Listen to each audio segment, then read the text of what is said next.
शांताराम जमदडे, योग शिक्षक। मी तुम्हाला काही माहिती सांगणार आहे। ज्या व्यक्तींच्या पाठीत मणक्यामध्ये गॅप पडला असेल, नस दाबल्या गेली असेल, तर त्याच्यासाठी कंबर दुखत असेल तर त्यासाठी मी आज काही प्रात्यक्षिक तुम्हाला योगाच्या माध्यमातून उपचार सांगणार आहे। तरी बघा तुम्ही माझा पहिला व्हिडिओ।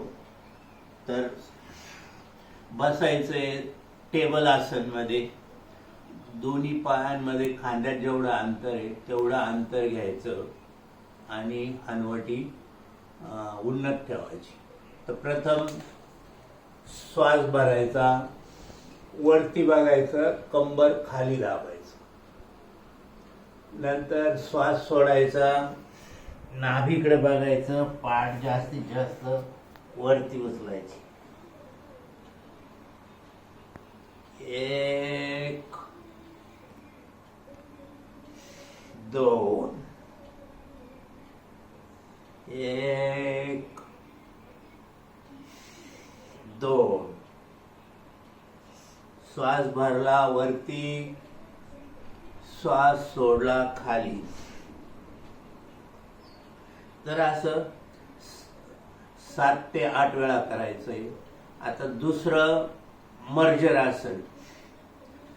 तर उजवा हात डावा पाय,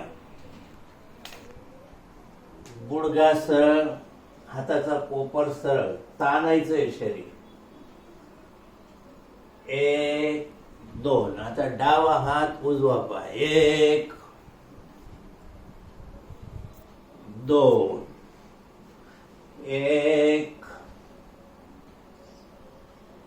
2 1 ताणायचंय, खांदा गुडघे कोपर एकदम सरळ क्रॉस मध्ये शरीर ताणायचंय। 2 1 2 असे 7 ते 8 वेळा करायचे। आता तिसरं आहे वन साइड, उजवाच हात उजवाच पाय, ताणायचे आहे, कोपर गुडघा सरळ। 2 डावी साइड, 1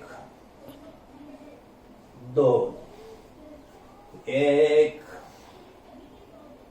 2 1 2 1 2 असे हे पण 7 ते 8 वेळा करायचे। याचे फायदे, तुमची श्वसन संस्था मजबूत होईल, कमरेमध्ये पडलेला गॅप, मणक्यामध्ये पडलेला गॅप, नस दाबलेली असेल तर त्याच्यासाठी खूप उपयुक्ती हे आसनं आहे। तर माझा तुम्हाला व्हिडिओ आवडला असेल तर माझ्या चॅनेलला तुम्ही सबस्क्राईब करा, कारण मी पहिलाच व्हिडिओ टाकत आहे। असे नवीन नवीन वेगवेगळे व्हिडिओ टाकण्यासाठी तुम्ही सबस्क्राईब करा। धन्यवाद।